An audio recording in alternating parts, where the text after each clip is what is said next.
నమస్తే అండి. ఈరోజు కథ పుణ్యమే కాపాడుతుంది. ఒకప్పుడు గంగవరం గ్రామంలో రాజయ్య అనే రైతు ఉండేవాడు. అతడికి కొంత పంట భూమి ఉంది. ఇద్దరు కొడుకులు. పెద్ద కొడుకు పేరు దేవయ్య, చిన్న కొడుకు పేరు సోమయ్య. కొడుకులిద్దరూ తండ్రిలాగే కష్టజీవులు. వాళ్ళు అంతగా చదువుకోలేదు. వ్యవసాయంలోనే స్థిరపడ్డారు. తండ్రికి చేదోడు వాదోడుగా ఉండేవాళ్ళు ఇద్దరు. ఒక తండ్రి బిడ్డలైనా కూడా సోదరులిద్దరి స్వభావాల్లో చాలా వ్యత్యాసం ఉంది. పెద్దవాడు దేవయ్య స్వార్థపరుడు, పిసినారి. తనకు ఎంతో కొంత లాభం ఉంటుందంటేనే ఎవరి గురించైనా పట్టించుకునేవాడు. కానీ సోమయ్య అలా కాదు. అందరి మంచి కోరుకునేవాడు, నలుగురికి సాయపడేవాడు. లాభాపేక్ష లేకుండా ఇతరుల కష్టాలకి తన వంతుగా సాయం చేసేవాడు. అందుకే సోమయ్య అంటే ఊరి వాళ్ళందరికీ అభిమానం. ఇలా ఉండగా యుక్త వయసు వచ్చిన కొడుకులిద్దరికీ పెళ్లిళ్లు జరిపించాడు రాజయ్య. దేవయ్య భార్య పేరు మాలతి. ఆమెకి డబ్బు, నగలు, చీరలు అంటే ఎంతో పిచ్చి. సోమయ్య భార్య పేరు లలిత. సోమయ్యలాగే మంచి గుణవతి, సాధుశీలి. భార్యాభర్తలు ఎంతో అన్యోన్యంగా ఉండేవారు. ఒకసారి రాజయ్యకు పెద్ద జబ్బు చేసింది. ఇక తను ఎంతో కాలం బ్రతకడు అని గ్రహించుకున్నాడు. అవసాన దశలో కొడుకులిద్దరితో మాట్లాడదలిచాడు. ముందుగా పెద్ద కొడుకు దేవయ్యని పిలిచాడు. ఒరే పెద్దోడా, మనం చేసుకున్న పుణ్యమే మనల్ని కాపాడుతుంది. పాపం మనల్ని నాశనం చేస్తుంది. దురాశ దుఃఖాన్ని మిగిలిస్తుంది. పరోపకారం చెయ్యు. తమ్ముడికి ఎప్పుడూ అన్యాయం చేయవద్దు. ఆస్తిని ఇద్దరూ సమానంగా పంచుకోండి అంటూ హితబోధ చేశాడు. తండ్రి చెప్పిన మాటలకు బుద్ధిగా తలూపాడు దేవయ్య. మనసులో మాత్రం తండ్రిదంతా చాదస్తం అని విసుక్కుంటూ బయటకు వెళ్ళిపోయాడు. తర్వాత చిన్న కొడుకు సోమయ్యను కూడా పిలిచి అతడికి కూడా బుద్ధిహితాలను చెప్పాడు రాజయ్య. చివరగా, చిన్నోడా, అన్నయ్యతో గొడవ పడద్దు. ఇచ్చింది తీసుకో. పొలం మాత్రం దక్షిణ భాగం వాటా ఎంత వస్తే అంత తీసుకో అని చెప్పి కన్నుమూశాడు రాజయ్య. తండ్రి పోయిన తర్వాత కూడా అన్నతో కలిసే ఉండాలనుకున్నాడు సోమయ్య. కానీ స్వార్థపరుడైన దేవయ్య అందుకు ఒప్పుకోలేదు. ఆస్తి పంచుకుని విడిపోవాలనుకున్నాడు. ఇంటికి తను పెద్ద కొడుకు కాబట్టి తండ్రి కట్టించిన ఇల్లు తనకే కావాలన్నాడు దేవయ్య. పక్కనే ఉన్న ఖాళీ స్థలాన్ని సోమయ్యకిచ్చాడు. అలాగే పొలం కూడా రెండొంతులు తను తీసుకుని ఒక వంతు మాత్రమే తమ్ముడికిచ్చాడు. ఇలా సోమయ్యకు అన్యాయం చేశాడు దేవయ్య. అయినా కూడా సోమయ్య బాధపడలేదు. తండ్రి చెప్పిన ప్రకారమే అన్నయ్య ఇచ్చింది తీసుకున్నాడు. దక్షిణం వాటా పొలమే తీసుకున్నాడు. తమ్ముడికి అన్యాయం చేశాడని ఊరంతా అనుకున్నా దేవయ్య మాత్రం లెక్క చేయలేదు. సోమయ్య తన వాటాకొచ్చిన ఖాళీ స్థలంలోనే చిన్న ఇల్లు కట్టుకొని భార్యతో సుఖంగా ఉన్నాడు. పైగా ఇల్లు కట్టుకోవటానికి, వ్యవసాయానికి ఊరంతా సోమయ్యకు సాయపడ్డారు. దేవయ్య తన పొలాన్ని కౌలుకి ఇచ్చేశాడు. అధికంగా డబ్బు సంపాదించాలని తాకట్టు, వడ్డీ వ్యాపారాలను ప్రారంభించాడు దేవయ్య. వడ్డీకి వడ్డీ ముక్కుపిండి వసూలు చేస్తూ క్రమంగా ధనవంతుడైపోయాడు. గర్వంతో తమ్ముడితో మాట్లాడడం కూడా మానేశాడు. నౌకర్లు, చాకర్లతో, చీనాంబరాలతో దేవయ్య గ్రామంలోనే మిక్కిలి ధనవంతుడై ఎవ్వరినీ లెక్క చేసేవాడు కాదు. కానీ సోమయ్య దంపతులు ఎప్పటిలాగే ఉన్నారు. ఎంతో సంతోషంగా సుఖశాంతులతో జీవిస్తున్నారు. ఉన్నంతలోనే నలుగురికి సాయం చేస్తూ మరింతగా ఊరి జనం అభిమానాన్ని సంపాదించుకున్నారు. ఒకసారి నీటి ఎద్దడి ఏర్పడింది. నీరు లేక పైరు పాడయ్యే పరిస్థితి ఏర్పడింది. అందుకని తన పొలం దక్షిణ భాగంలో నీటి కోసం బావిని తవ్వాడు సోమయ్య.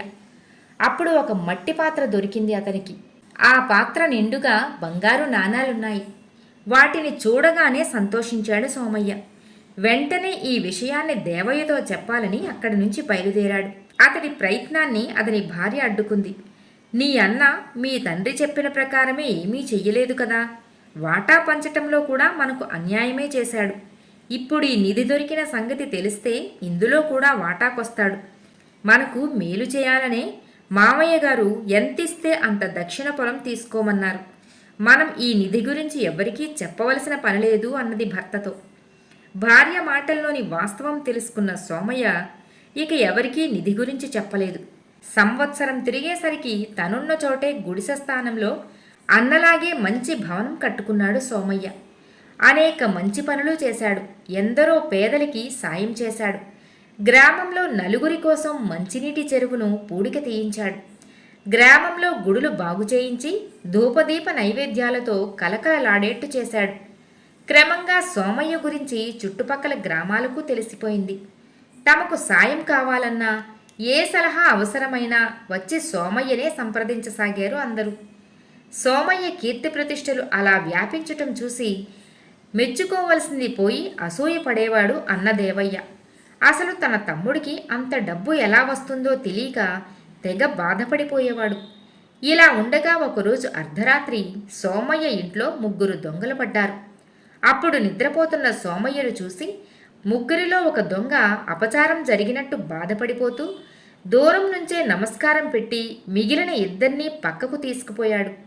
ఆ దొంగ అంతగా భయభక్తులు ప్రదర్శించటానికి కారణం ఉంది. సోమయ్య చిన్న ఇంట్లో ఉంటున్న రోజుల్లో సంగతి అది. ఒకనాడు పొరుగురు పని మీద వెళ్ళి అడవిదారిన తిరిగి వస్తున్నాడు సోమయ్య. అప్పుడు ఒక దొంగ అతన్ని అడ్డం కొట్టాడు. డబ్బు దోచుకున్నాడు. పారిపోతుంటే పాము కాటేసింది. బాధతో గిలగిలలాడుతూ పడిపోయాడు. అతన్ని చూసి సోమయ్య జాలిపడ్డాడు. కట్టుకట్టి భుజం మీద వేసుకుని దగ్గరలోనే గ్రామానికి మోసుకెళ్లి వైద్యం చేయించాడు. దొంగ బ్రతికాడు. అపకారం చేసిన తనకు ఉపకారం చేసిన సోమయ్య గొప్పతనాన్ని గ్రహించిన దొంగ తను దోచిన సొమ్మును ఇచ్చేసి కాళ్ల మీద పడి క్షమించమన్నాడు. ఆ సొమ్ము తిరిగి తీసుకోలేదు సోమయ్య. ఎవరు ఎలా జీవించాలో దేవుడు మన నుదుటను రాస్తాడు, తప్పించుకోలేం. నీ వృత్తి ధర్మం నువ్వు చేశావు. పాప ప్రవృత్తిలో ఉన్నావు కాబట్టి దాన ధర్మాలు చేయటం అలవాటు చేసుకో. నీ పాపం కొంతైనా తగ్గుతుంది అని హితబోధ చేసి వెళ్ళిపోయాడు సోమయ్య. ఆ దొంగే ఇప్పుడు ఈ దోపిడీకి వచ్చాడు.